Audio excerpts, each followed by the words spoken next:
Et si un tortionnaire vous dit qu'il a été changé par la lecture de Jean Genet? Les vrais tortionnaires, en réalité, ne me lisent pas. Je ne pense pas qu'un homme puisse être transformé par ce que j'ai écrit. Il peut détester ce que j'ai écrit ou adhérer à ce que j'ai écrit. D'ailleurs, un tortionnaire n'est pas complètement un tortionnaire. Chaque homme fait de tout sa pâture. Et il n'est pas transformé par la lecture d'un livre, la vue d'un tableau ou par une musique. Il transforme au fur et à mesure tout ça. Et il en fait quelque chose qui lui convient. Mais regardez comme Sartre a été modifié par vous. L'avez-vous été vous-même modifié par ce que Sartre a écrit sur vous? Eh bien, je n'ai jamais lu complètement ce qu'il avait écrit. Ça m'ennuyait. À ce moment. Avez-vous éprouvé profondément une jubilation en écrivant, ou de la souffrance, de la difficulté? Une seule fois. Une seule fois. Et en écrivant quoi? Les pardons. Le reste m'a beaucoup ennuyé. Mais il fallait l'écrire pour sortir de prison. Si vous voulez, il me semble que, puisque tous mes livres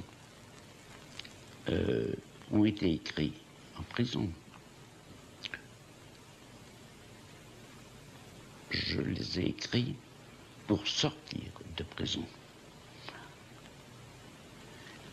Sorti de prison, l'écriture n'avait plus de raison d'être.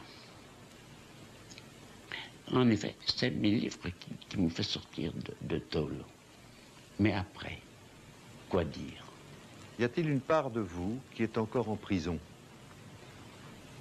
Non, une part de moi reste davantage dans les pays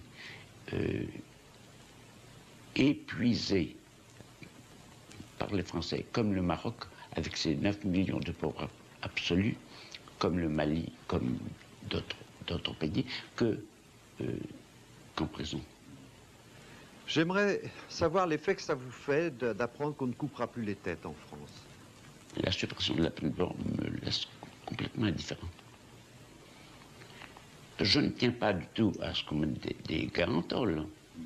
Je dis que c'est une affaire entre eux et les juges, les gouvernants, etc. Mais pas entre eux et moi. Les règlements de compte entre ce qu'on appelle les voyous et les juges,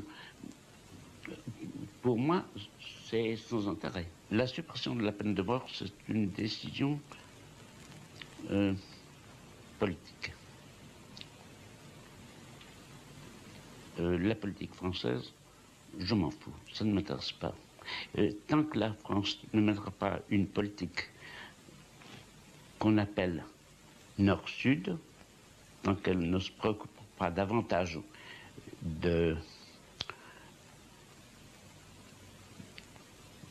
travailleurs immigrés ou des anciennes colonies, la politique française ne m'intéresse pas du tout. Qu'on coupe des têtes ou pas à des hommes blancs,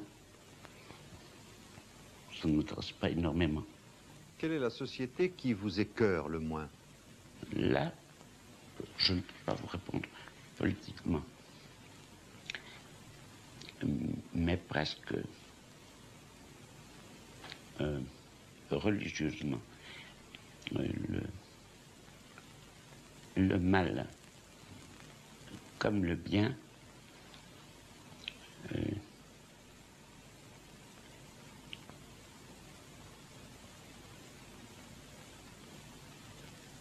font partie de la nature humaine et s'expriment à travers les hommes ou les sociétés. Je ne condamne pas.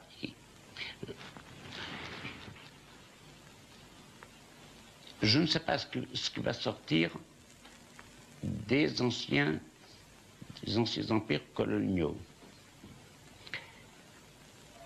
Je ne sais pas ce qu'ils auront apporté de bien. Je sais ce qu'ils ont apporté de mal peut-être qu'ils ont apporté du bien aussi. Mais tout ça est si inextricablement mêlé que je ne serai jamais satisfait par un système politique, quel qu'il soit. Faire une démocratie dans le pays qui était autrefois nommé métropole, c'est finalement faire encore une démocratie contre les pays noirs ou arabes, ou enfin hors d'Europe. Je connais mal l'histoire anglaise, mais je crois que depuis longtemps la démocratie était florissante en Angleterre quand l'empire colonial anglais était florissant. Et cette démocratie s'exerçait d'autant mieux qu'elle s'exerçait contre les hindous, etc.